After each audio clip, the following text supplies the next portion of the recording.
ذالک الکتاب.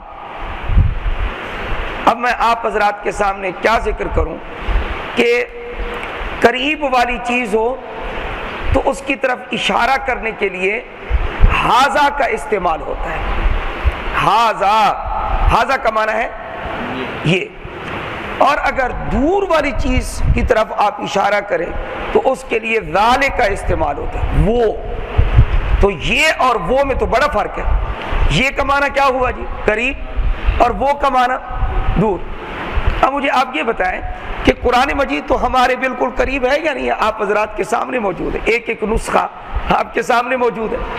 اللہ جل جلالہ فرما رہے ہیں ذالک الکتاب، وہ کتاب. تو یہ ذالک کا اسم اشارہ بعید کے لیے استعمال ہوا ہے. اس کی کیا وجہ ہے؟ بظاہر تو ہونا چاہیے تھا ھذا الکتاب، یہ کتاب. تو ذالک الکتاب، تو فرمایا کبھی کبھی نا فاصلے کی دوری مراد ہوتی ہے اور کبھی کبھی عظمت مراد ہوتی ہے. فرمایا یہ عظیم ترین کتاب ہے. تو اس کی عظمت کی طرف اشارہ کرنے کے لیے اللہ تعالیٰ نے ھذا کی بجائے کس کا ذکر کیا ہے جی؟ ذالک کا. یہ بڑے رتبوں والی کتاب ہے، بڑے درجوں والی کتاب ہے، بڑی اعلیٰ کتاب ہے، بڑی عمدہ کتاب ہے. تو اللہ تعالیٰ نے اس کے رتبے کے بود کو بلند، اس کی بلندی کو اور اس کی عظمت کو، اس کی شرافت کو، اس کی فضیلت کو بیان کرنے کے لیے ذالک کہہ دیا ہے. بعض حضرات فرماتے ہیں کہ اللہ تعالیٰ اشارہ کر رہے ہیں لوح محفوظ کی طرف، لوح محفوظ کی طرف. فرمایا یہ وہ کتاب ہے جس کا ذکر لوح محفوظ میں ہے. تو لوح محفوظ تو ہم سے بہت دور ہے، اس لیے اس کی طرف اشارہ ہو گیا. بعض نے کہا کہ یہ آخری بات توجہ کے لیے ہے، توجہ کے بعد سمجھ آئے گی انشاءاللہ.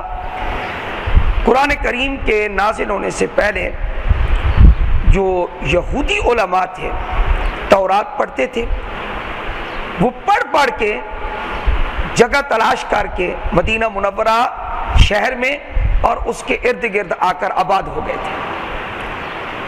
وجہ تورات میں لکھا ہوا تھا آخری نبی یہاں ہجرت کر کے آئے گا مدینہ میں، اور اس پر عظیم ترین کتاب نازل ہوگی، ایسی کتاب نازل ہوگی سینوں میں محفوظ ہوگی. خود تورات کے اندر لکھا ہوا ہے، البدایہ والنہایہ میں موجود ہے. حافظ ابن کثیر نے لکھا ہے کہ حضرت موسیٰ علیہ السلام نے تورات میں پڑھا آپ کے بعد ایک ایسا نبی بھیجوں گا، یعنی متصل بعد نہیں، یعنی نبیوں میں ایک نبی بعد میں سب سے آخر میں آئے گا کہ جس کی امت کے سینوں میں ان کی مذہبی کتاب محفوظ ہوگی. حضرت موسیٰ علیہ السلام نے کہا اے اللہ وہ امت مجھے عطا کر دے. اللہ نے فرمایا نہیں، میرا ایک نبی ہے احمد، یہ میں نے امت اس کو دی ہے، لہذا وہ امت میں آپ کو نہیں دوں گا. تو معلوم ہوتا ہے کہ ہمارے نبی کا ذکر اور کتاب کا ذکر ان کی کتابوں میں موجود تھا.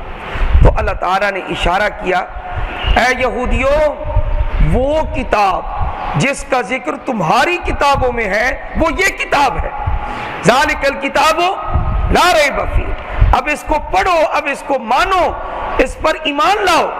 تو گویا اللہ تعالیٰ یہودیوں کو کہہ رہے ہیں کہ جس کتاب کا ذکر تمہاری کتابوں میں ہے وہ کتاب کون سی جس کا ذکر یہ تمہاری کتابوں میں تھا وہ آ گئی، وہ آ گئی.